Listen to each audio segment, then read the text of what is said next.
하나님께서 오늘 우리에게 주신 말씀은 로마서 10장 1절에서 21절입니다. 신약성경 252쪽입니다. 로마서 10장 1절에서 21절까지 교독하겠습니다. 형제들아, 내 마음에 원하는 바와 하나님께 구하는 바는 이스라엘을 위함이니 곧 그들로 구원을 받게 함이라. 내가 증언하노니 그들이 하나님께 열심히 있으나 올바른 지식을 따른 것이 아니니라. 하나님의 의를 모르고 자기 의를 세우려고 힘써 하나님의 의에 복종하지 아니하였느니라. 그리스도는 모든 믿는 자에게 의를 이루기 위하여 율법의 마침이 되시니라. 모세가 기록하되 율법으로 말미암는 의를 행하는 사람은 그 의로 살리라 하였거니와, 믿음으로 말미암는 의는 이같이 말하되 내 마음에 누가 하늘에 올라가겠느냐 하지 말라 하니, 올라가겠느냐 함은 그리스도를 모셔 내리려는 것이요. 혹은 누가 무저갱에 내려가겠느냐 하지 말라 하니, 내려가겠느냐 함은 그리스도를 죽은 자 가운데서 모셔 올리려는 것이라. 그러면 무엇을 말하느냐? 말씀이 내게 가까워 내 입에 있으며 내 마음에 있다 하였으니 곧 우리가 전파하는 믿음의 말씀이라. 내가 만일 내 입으로 예수를 주로 시인하며 또 하나님께서 그를 죽은 자 가운데서 살리신 것을 내 마음에 믿으면 구원을 받으리라. 사람이 마음으로 믿어 의에 이르고 입으로 시인하여 구원에 이르느니라. 성경이 이르되 누구든지 그를 믿는 자는 부끄러움을 당하지 아니하리라 하니, 유대인이나 헬라인이나 차별이 없음이라. 한 분이신 주께서 모든 사람의 주가 되사 그를 부르는 모든 사람에게 부요하시도다. 누구든지 주의 이름을 부르는 자는 구원을 받으리라. 그런즉 그들이 믿지 아니하는 일을 어찌 부르리요? 듣지도 못한 일을 어찌 믿으리요? 전파하는 자가 없이 어찌 들으리요? 보내심을 받지 아니하였으면 어찌 전파하리요? 기록된 바 아름답도다. 좋은 소식을 전하는 자들의 발이여 함과 같으니라. 그러나 그들이 다 복음을 순종하지 아니하였도다. 이사야가 이르되 주여 우리가 전한 것을 누가 믿었나이까 하였으니, 그러므로 믿음은 들음에서 나며 들음은 그리스도의 말씀으로 말미암았느니라. 그러나 내가 말하노니 그들이 듣지 아니하였느냐? 그렇지 아니하니 그 소리가 온 땅에 퍼졌고 그 말씀이 땅끝까지 이르렀도다 하였느니라.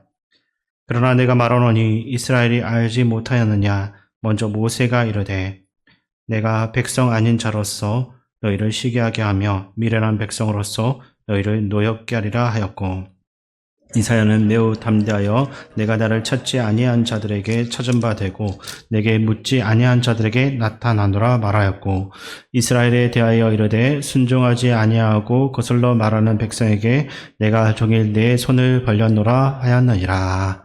아멘. 이 시간 우리 서로를 보면서 인사 나누겠습니다. 반갑습니다. 잘 오셨습니다. 네. 지난 시간에 말씀드린 바와 같이 로마서 9장에서 11장은 각각 복음, 교회, 선교라는 세 가지 목적을 가지고 기록되었습니다. 오늘 다루게 되는 로마서 10장은 교회적인 목적과 연결되어져 있습니다. 당시 로마 교회는 심각한 갈등이 존재했습니다. 사도 바울은 이 문제를 해결하기 위해서 9장에서 11장 이 세 장을 기록을 했고, 그 구체적인 적용은 14장과 15장에서 제시를 한 것을 우리가 나중에 확인할 수 있을 것입니다. 바울은 단순하게 표면적인 해결책을 제시하지 않고 근본적인 이유를 통해서 교회의 갈등을 다루고 있습니다. 특히 유대인과 이방인 사이에 그 갈등을 해결하기 위해서 바울이 던지는 핵심 질문은 이것입니다. 바로 하나님의 백성은 누구인가입니다. 로마서 9장에서 11장은 이 근본적인 질문에 대해서 각각 다른 관점에서 명확한 답을 제시하고 있습니다. 9장에서는 하나님께서 택하신 자가 하나님의 백성이다라는 선택적인 관점에서 설명하고, 10장에서는 하나님의 말씀을 믿는 자가 하나님의 백성이다라는 믿음의 관점에서 설명하고 있습니다. 그리고 앞으로 우리가 살펴볼 11장에서는 하나님께서 남겨두신 자, 곧 남은 자가 하나님의 백성이다라고 하나님의 그 신실하심의 관점에서 결론을 내렸습니다.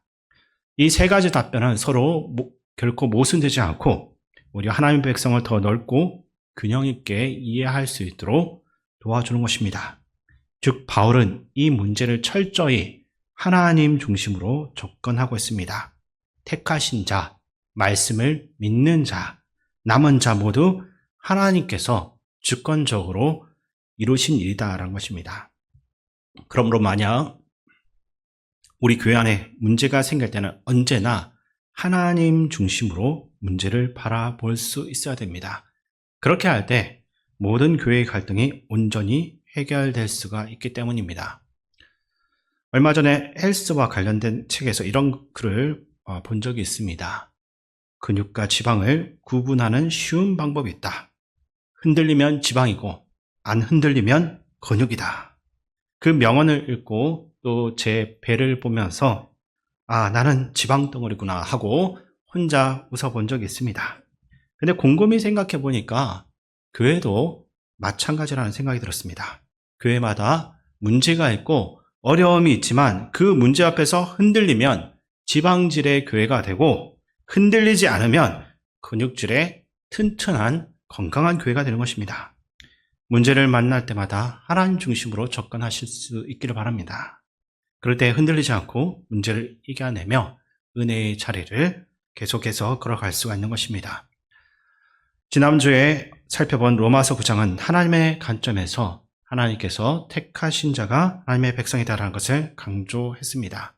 그렇기 때문에 우리는 함부로 다른 사람을 판단해서는 안 될 것입니다. 하나님께서 택하신 자라면 우리는 그를 하나님의 백성으로서 인정하고 함께 가야 하는 것입니다. 또한 오늘 본문은 이렇게 말합니다. 하나님의 말씀을 믿는 자가 하나님의 백성이다. 우리가 볼 때 이해할 수 없는 말이나 행동을 하는 사람이 있다 할지라도 만약 그가 하나님의 말씀을 믿고 있다면 우리는 그를 하나님의 백성으로서 인정해야 합니다. 이처럼 로마서 9장은 구원의 문제를 하나님의 관점에서 다루고 있다면 10장은 그것을 우리의 관점에서 풀어주고 있습니다. 하나님의 주권적인 선택만 보면 두렵게 느껴질 수 있을 것입니다. 하지만 동시에 말씀을 믿는 자가 구원을 얻는다라는 말씀은 우리에게 소망과 확신을 줄 수 있는 것입니다. 결국 성경이 말한 것은 분명합니다. 우리 감정과 이해를 뛰어넘어서 하나님께서 말씀하신 대로 믿고 받아들이라는 것입니다. 그럴 때 하나님께서 우리의 마음을 열어서 더 깊이 이해할 수 있도록 인도해 주시는 것입니다. 사도 바울은 로마서 9장에서 구원은 하나님의 주권에 따라 결정된 것이었고 이어지는 10장에서는 우리의 관점에서 하나님 말씀을 믿기만 하면 구원받는다라고 설명합니다. 신학자들은 이것에 대해서 두 가지 애정론으로 구분하면서 설명을 해왔습니다. 하나는 위로부터의 애정론, 다른 하나는 아래로부터의 애정론입니다. 먼저 위로부터의 애정론은 하나님의 관점에서 이 애정을 바라보는 것입니다. 하나님의 전지하심, 전능하심, 그리고 절대 주권을 전제로 할 때 결코 구원은 우연에 맡겨져 있지 않다는 것입니다. 하나님은 영원 전부터 영원까지 모든 것을 아시는 분입니다. 따라서 구원의 문제 역시 이미 아시고 결정하시고 예정하신 것입니다.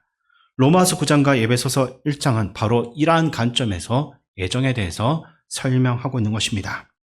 반면에 아래로부터의 애정론은 인간의 경험에서 출발해서 이 애정을 이해하는 방식이라 할 수 있습니다.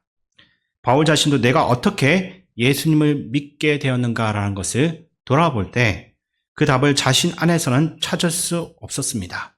결국 하나님께서 은혜로 택하시고 부르셨기 때문에 믿을 수 있었다라는 고백으로 이어진 것입니다. 이것이 바로 아래로부터 오는 애정론입니다. 각 사람마다 이것에 대한 접근 방식은 다를 수 있을 것입니다. 어떤 사람은 하나님의 절대 주권을 깊이 묵상하게 되면서 감사하게 되고 또 어떤 이는 자신이 믿음에 이른 그 가정, 믿음을 얻은 그 가정을 돌아보면서 하나님의 은혜에 감사하는 것입니다. 그러나 중요한 것은 이 두 가지가 서로 배타적인 것이 아니라 성경 안에서 함께 증언되고 있다는 사실입니다. 우리는 쉽게 한쪽으로 치우치려고 하는 경향이 있습니다. 모든 것은 하나님의 결정이니 나는 아무것도 할 필요가 없다라는 그러한 방식으로 흘러가거나, 반대로 구원은 전적으로 나의 노력, 공로, 나의 믿음에만, 나의 모든 것에만 달려있다라고 생각하기가 쉬운 것입니다. 그러나 성경은 두 가지를 균형 있게 강조하고 있습니다. 하나님의 절대 주권과 동시에 인간의 그 믿음을 통한 응답이 함께 구원의 역사 속에서 작용한다는 것입니다. 영국의 신학자인 G.K. 제스터턴은 그의 저서 정통이라는 책에서 이렇게 말했습니다. 기독교는 서로 격렬히 대립하는 것들을 능숙하게 연결시켜 어느 것도 놓치지 않고 끝까지 부딪히게 하면서도 조화를 이룬다. 그렇다면 우리 중 누가 더 열심히 전도하고 신앙생활을 더욱더 충실히 할 수 있겠습니까? 그것은 바로 하나님의 절대 주권을 믿는 사람입니다. 반면에 사이비 이단들은 인간의 열심과 노력만을 기준으로서 점수를 매기고 신앙을 등급화합니다. 너는 포교를 몇 명이나 했느냐? 봉사는 몇 시간 했느냐? 헌금은 얼마나 했느냐와 이러한 질문으로서 사람들을 압박하고 협박하는 것입니다. 그러면서 14만 4천 명 안에 들어가야 구원받는다라는 식으로 속이는 것입니다. 그러나 성경에서 말하는 14만 4천은 문자 그대로의 숫자가 아니라 하나님의 완전한 구원의 숫자를 의미하는 것입니다. 이단들의 문제는 인간의 열심만 강조하다가 결국 하나님의 절대적인 주권을 무시하고 자기의 노력만 남겨둔다는 데 있습니다. 우리는 구원이 전적으로 하나님의 손에 달려있다는 것을 믿어야 합니다. 그렇기 때문에 오히려 더 진실하게 신앙생활을 할 수 있는 것입니다. 하나님께서 우리의 구원을 이루고 계시는데 우리가 어떻게 내 마음대로 살아가면서 이 신앙생활을 소홀히 할 수가 있겠습니까? 오늘 본문에서 바울은 이렇게 말합니다. 2절과 3절 말씀을 제가 다시 한 번 더 읽어드리겠습니다. 내가 증언하노니 그들이 하나님께 열심히 있으나 올바른 지식을 따른 것이 아니니라. 하나님의 의를 모르고 자기 의를 세우려고 힘써 하나님의 의에 복종하지 아니하였느니라. 아멘. 바울이 지적한 위험은 이것입니다. 열심은 있는데 지식이 없는 열심이라는 겁니다. 교회를 매일 나오고 예배는 빠지지 않지만 올바른 지식을 따르지 않으면 그 모든 열심이 헛된 것이 될 수 있습니다. 유대인들은 말씀을 기록하고 지키려고 하는 그 열심이 누구보다도 강했지만 그들의 문제는 하나님의 의를 철저히 무시하고 자기의 의를 세우려 하는 데 있었습니다. 우리도 마찬가지입니다. 신앙생활을 하면서 하나님의 은혜보다 자기의 의를 사람들 가운데서 드러내려고 하는 유혹에 빠질 수 있는 것입니다. 그래서 다른 사람에게 인정받고 싶어하고 내가 이렇게 교회를 위해서 헌신하는데 왜 나를 알아주지 않느냐라는 그러한 불평이 나오는 것입니다. 하지만 그것은 바른 지식을 따르지 않는 인간의 열심일 뿐인 것입니다. 유대인들이 바벨론 포로 생활을 마치고 고향으로 돌아왔을 때 그들이 잘못 깨달은 것들이 있습니다. 그것은 우리가 율법을 지키지 않아 심판을 받았다. 그러므로 구원받기 위해 율법만 지켜야 한다라는 논리였습니다. 어떤 맞는 것 같지만 뭔가 잘못했습니다. 그래서 바울은 구원은 율법으로 주어지지 않는다라고 분명히 말합니다. 레위기 18장 5절에 규례와 법도를 지키며 이를 행하면 살리라라는 말씀이 있습니다. 원리적으로 맞습니다. 하지만 문제는 율법을 완벽하게 지켜낼 수 있는 사람이 이 땅에는 아무도 없다는 것입니다. 그래서 믿음이 필요하고 메시아가 필요하며 예수 그리스도의 의를 붙잡아야만 합니다. 갈라디아서 3장 10절은 이렇게 말하는데 그 말씀을 제가 읽어드리겠습니다. 무릇 율법 행위에 속한 자들은 저주 아래에 있나니 기록된 바 누구든지 율법책에 기록된 대로 모든 일을 항상 행하지 아니하는 자는 저주 아래에 있는 자라 하였음이라. 아멘.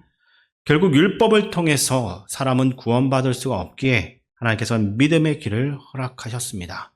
율법을 통해 우리의 연약함을, 우리의 죄인됨을 깨닫게 하시고 믿음으로 구원에 이르도록 하신 것입니다. 따라서 우리는 자기 의가 아니라 오직 하나님의 의, 곧 예수 그리스도의 그 의를 붙잡아야만 하는 것입니다. 이어서 본문 4절 말씀을 우리 함께 읽겠습니다. 그리스도는 모든 믿는 자에게 의를 이루기 위하여 율법의 마침이 되시니라. 아멘. 이 말씀이 무엇을 뜻하고 있습니까? 예수님께서 율법을 완전히 이루셨다라고 하고 있습니다. 따라서 우리가 율법을 지켜 구원받는 길은 우리의 노력이나 자기의 의에 달려 있는 것이 아닙니다. 오직 예수 그리스도를 붙잡는 길, 곧 예수님을 믿는 그 믿음의 길만이 구원의 유일한 길입니다. 그러나 안타깝게도 유대인들은 그 당시에 교만했습니다. 6절과 7절 말씀을 보면 어떤 사람들이 누가 하늘에 올라가겠느냐 혹은 누가 무저갱에 내려가겠느냐라고 합니다. 본래 이 구절은 신명기 30장을 인용한 것으로 모세가 하나님의 말씀은 멀리 있는 것이 아니라 우리 가까이에 있다. 그러니 믿고 순종하면 된다라고 강조할 때 한 말씀입니다. 그러나 유대인들은 이 말씀을 오해했습니다. 어떤 이들은 율법을 다 지켜내야 한다라는 그러한 마음을 가지게 되었고 또 어떤 이들은 그 무거운 짐 때문에 절망하게 되었습니다. 하지만 바울은 분명하게 우리에게는 그럴 필요가 없다라고 선언했습니다. 왜 그렇습니까? 예수님께서 이미 하늘에 오르셨고 십자가에서 이미 죽으셨으며 부활을 통해서 무저갱의 그 건세까지 완전히 깨뜨리셨기 때문입니다. 예수님께서 모든 걸 다 이루셨기 때문에 우리가 할 일은 그냥 믿기만 하면 되는 겁니다. 여기서 중요한 원리가 있습니다. 바로 대표성의 원리입니다. 아담은 인류의 대표였기에 그의 죄가 우리 모두에게 전가되었습니다. 아담이 타락함으로써 모든 사람이 죄인이 된 것입니다. 인간적으로는 좀 억울하게 느껴질 수도 있습니다. 하지만 하나님은 똑같은 원리를 우리의 예수 그리스도에게도 적용하셨습니다. 예수님께서 새로운 언약의 대표가 되셔서 그분을 믿는 모든 자를 예수님과 연합하도록 하셨습니다. 그렇게 예수님의 십자가 죽음과 부활은 곧 우리의 것이 된 것입니다. 바울은 계속해서 강조합니다. 구원은 믿음으로 주어진다는 것입니다. 9절에서 13절까지 말씀을 제가 다시 한 번 더 읽어드리겠습니다. 내가 만일 내 입으로 예수를 주로 시인하며 또 하나님께서 그를 죽은 자 가운데서 살리신 것을 내 마음에 믿으면 구원을 받으리라. 사람이 마음으로 믿어 의에 이르고 입으로 시인하여 구원에 이르느니라. 성경에 이르되 누구든지 그를 믿는 자는 부끄러움을 당하지 아니하리라 하니 유대인이나 헬라인이나 차별이 없음이라.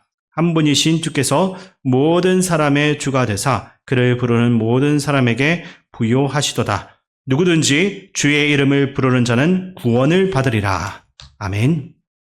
하나님의 절대적인 주권과 이 애정의 교리는 우리를 두렵게 만들 수도 있습니다. 그러나 사도 바울은 믿으면 구원받습니다라고 우리에게 분명하게 선언했습니다. 그러므로 애정은 하나님께서 믿음을 가능하게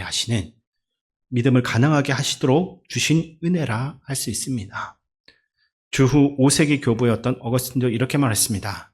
하나님은 우리가 먼저 믿음을 가졌기 때문에 선택하신 것이 아니라 믿게 하기 위해서 우리를 선택하셨다. 구원은 우리의 열심이 아니라 예수 그리스도의 완전한 사역과 하나님의 절대적인 은혜에 달려 있습니다. 그렇게 우리는 그것 때문에 두려워할 필요가 없는 것입니다. 그저 믿음으로 주님을 붙잡고 가시기 바랍니다. 그 믿음이 곧 하나님의 선택을 이루는 통로가 될 수 있기 때문입니다. 어쨌든 하나님은 우리가 먼저 믿었기 때문에 선택하신 것이 아니라 믿도록 택하셨다는 것입니다. 그렇게 누가 애정을 받았는지 아닌지를 지나치게 우리가 따질 필요가 없습니다. 답은 단순하고 그저 믿으면 되는 것입니다. 전도할 때도 마찬가지일 것입니다. 이 사람의 구원이 예정되어 있을까라고 걱정할 필요 없습니다. 복음을 전하면 믿는 자는 구원받습니다. 한편으로 하나님은 모든 것을 절대 주권으로 다스리시는 것입니다. 동시에 이렇게 말씀하십니다. 너희가 복음을 전하면 사람들이 믿게 될 것이다. 걱정하지 말라. 이 두 가지는 모순이 아니라 하나님의 그 신비 가운데서 함께 이루어지는 것이라 할 수 있습니다. 많은 분들이 이런 질문을 합니다. 구원에 대해서 애정되지 않은 사람들은 어떻게 되는 것입니까? 그런 사람은 교회를 나와도 지옥으로 가야 됩니까? 예수님을 아예 받아들이지도 못하는 거 아닙니까? 복음을 들어도 결국 안 믿게 되는 것이 아니겠습니까? 여기서 올해는 비대칭의 원리를 기억해야 합니다. 어떤 사람이 구원받지 못하는 이유는 하나님이 애정하셨기 때문이 아니라 그 사람이 죄인이기 때문입니다. 반대로 어떤 사람이 구원받았다면 그것은 전적으로 하나님의 은혜와 선택 때문이라 할 수 있습니다. 구원은 철저히 하나님의 은혜이고 심판은 사람의 죄 때문이다라는, 사람의 그 선택 때문이다라는 사실을 잊지 말아야 되는 것입니다. 그러므로 우리는 내가 구원에 대해서 애정받았을까라고 고민할 필요가 없습니다. 계속 강조하지만 지금처럼 열심히 잘 믿으시면 됩니다. 믿음은 어떻게 생기겠습니까? 로마서 10장 17절을 보시면 믿음은 들음에서 나며 들음은 그리스도의 말씀으로 말미암았느니라 라고 했습니다. 즉 말씀을 들을 때 믿음이 생기는 것입니다. 가끔 예수님을 믿은 지 얼마 되지 않은 새가족들이 이런 질문을 던지는 것을 볼 수 있습니다. 하나님을 어떻게 만날 수 있습니까? 사도 바울은 이것에 대해서 분명하게 대답했습니다. 하나님의 말씀을 듣는 것이 곧 하나님을 만나는 것입니다. 말씀을 듣고 성령님의 도움으로 그것이 이해되고 마음에 감동이 될 때 하나님께서 우리를 찾아오시는 것입니다. 그러니까 이 예배의 자리를 우리가 가볍게 여겨서는 안 됩니다. 예배는 하나님을 만날 수 있는 자리이기 때문입니다. 종교개혁가였던 칼빈은 로마서 10장 17절에 대해서 거기에 보면 그리스도의 말씀이라고 했는데 이 그리스도의 말씀을 가리켜서 설교라고 단호하게 말한 적이 있습니다. 그러므로 강단에서 선포되는 설교는 단순한 인간의 말이 아니라 그리스도의 말씀이 되는 것입니다. 그 말씀을 들을 때 믿음이 생기고 믿음이 생길 때 우리는 하나님의 택하심을 확신할 수가 있게 되는 것입니다. 또 청소년부 친구들 중에 이런 질문을 하는 사람도 있습니다. 좀 엉뚱하긴 한데 이순신 장군이나 세종대왕은 구원받았나요? 라는 겁니다. 저의 대답은 이렇습니다. 만약 하나님께서 그를 구원하시기로 작정하셨다면 어떤 방법으로든 구원하셨을 것이다. 반대로 구원받지 못했다면 그것은 그의 선택과 죄 때문이지 하나님께서 불의하셔서가 아니다라는 것입니다. 아마도 사도 바울이 이 질문을 받았다면 이렇게 대답을 했을지도 모릅니다. 제가 더 열심히 복음을 전하겠습니다. 더 멀리, 더 많은 사람들에게 예수 그리스도의 그 복음을 전하겠습니다. 애정론이 주는 교훈은 추상적이고 철학적인 고민은 아닙니다. 택하신 자가 반드시 있기 때문에 복음을 끊임없이 전하라라는 하나님의 명령인 것입니다. 그렇기 때문에 포기하지 마시고 우리 주변에서 복음을 전하시기 바랍니다. 그러면 하나님께서는 택하신 자를 반드시 구원하십니다. 마지막으로 20절과 21절 말씀을 우리 함께 읽겠습니다. 이사야는 매우 담대하여 내가 나를 찾지 아니한 자들에게 찾은 바 되고 내게 묻지 아니한 자들에게 나타나노라 말하였고 이스라엘에 대하여 이르되 순종하지 아니하고 그슬로 말하는 백성에게 내가 종일 내 손을 벌려노라 하였느니라. 아멘. 하나님은 늘 우리를 향해서 손을 벌리고 서 계십니다. 집을 떠난 탕자를 기다리던 그 아버지처럼 비가 오면 우산 하나를 더 들고서 날씨가 추우면 외투 하나를 더 준비해서 돌아오기를 기다리시는 하나님, 누가복음의 15장의 아버지처럼 늘 손을 우리를 향해서 벌리고 있는 거라 할 수 있습니다. 그렇다면 우리도 마찬가지입니다. 하나님처럼 교회 밖, 복음의 울타리 바깥에 있는 사람들에게 우리는 손을 내밀어야 됩니다. 하나님은 반드시 구원하시지만 그 방법과 때를 우리는 정확하게 알 수 없습니다. 하지만 분명한 것은 하나님은 구원하신다라는 사실입니다. 이것을 믿으시기 바랍니다. 우리 삶도 마찬가지입니다. 때로는 하나님의 뜻이 도대체 어디에 있는지, 왜 이러한 일들이 우리에게 일어나는지 이해할 수 없을 때가 있습니다. 가정에 문제나 어려움이 생길 때 이해되지 않을 때가 정말 많은 것입니다. 그러나 지나고 보면 하나님의 뜻이 그 안에 있음을 우리는 깨닫게 됩니다. 사실 우리는 하나님의 작전과 때가 어떻게 이루어지는지 알 수 없습니다. 누가 애정되었는지, 누가 애정되지 않았는지 물을 필요도 없습니다. 그러나 확실한 것은 한 영혼을 위해서 우리가 기도하고 손을 내밀 때 하나님께서는 때가 차면 반드시 응답하신다는 사실입니다. 하나님은 그 영혼을 구원하시고 하나님의 사람으로서 불러주시는 것입니다. 그러므로 우리에게 필요한 것은 인내하며 기다리고 끊임없이 한 영혼의 구원을 위해서 기도하는 것입니다. 사람의 변화와 구원의 속도에 대해서 조급하게 판단하지 말고 하나님이 역사하실 때까지 끈기 있게 기도함으로써 우리의 삶을 통해서 구원의 열매가 맺히게 되는 은혜가 있기를 주님의 이름으로 축원드립니다.